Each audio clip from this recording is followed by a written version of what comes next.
Right, let's shift to chapter 12 now, and we're turning our attention now to Asia.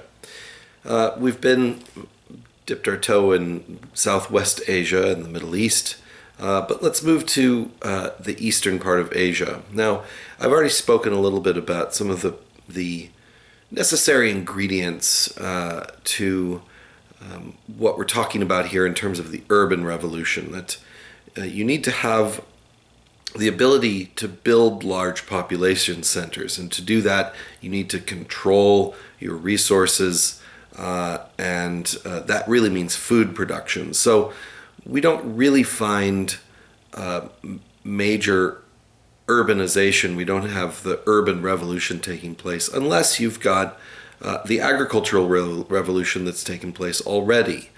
It doesn't mean that once you have agriculture, you're inevitably going to become an urban state level community, but it seems impossible to have a state without agriculture and domestication and sedentism.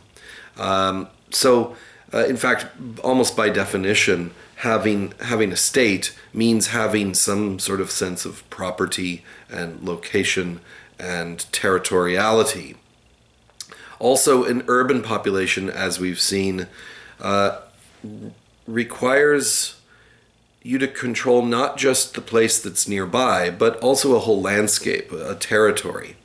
If a population of people reaches a certain size, you need to grow crops in an area that's larger than you can even walk to in a day. So that means that surveys of archaeological surveys can show relationships in site sizes, that if you've got a really big primate site, a really big primary location that's got a huge population, and then it's surrounded by satellite sites of smaller villages, and those smaller villages are surrounded by little hamlets, that would mean that you've got a three-tiered settlement pattern, that the people in the big urban center don't have to all be growing crops. They rely on the smaller rural villages to do that for them.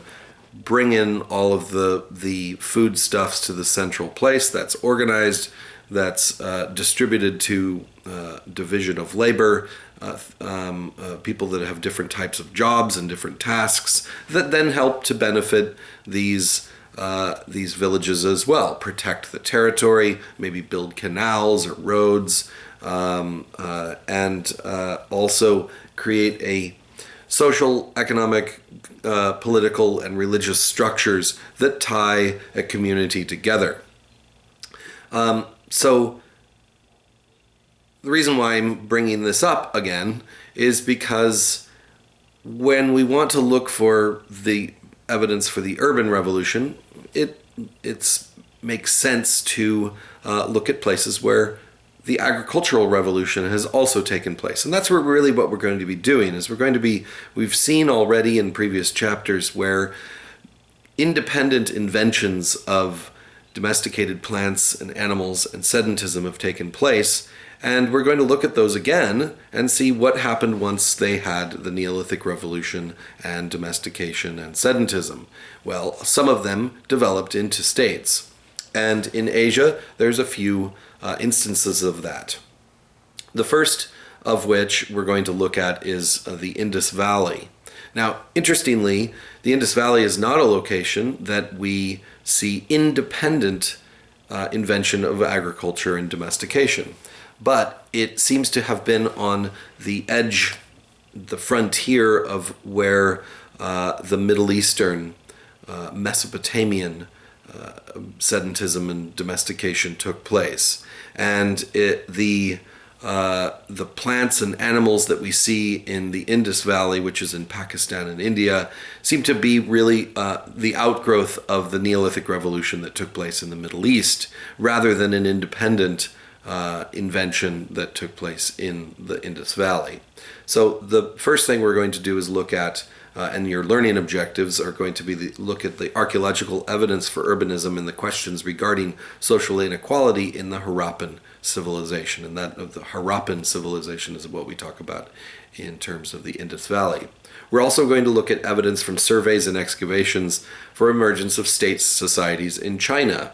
Now, China, as we have seen already, is one of these locations where there were actually multiple instances of independent domestication of plants and animals and sedentism that was occurring during their Neolithic revolution. And we're going to look at Chinese early state formation and the outgrowth of urbanization there.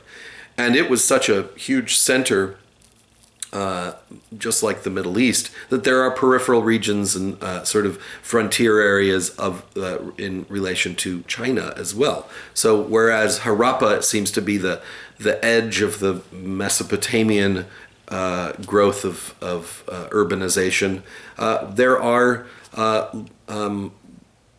edges. The edge of the Chinese urbanization also has sort of a frontier area, and we're going to look at those too. So we'll look at the role of the influence from China on the development of social complexity in places like Japan, the response of the people living in the Tarim Basin to their position on the Silk Route, and the emergence of the city of Angkor in Cambodia.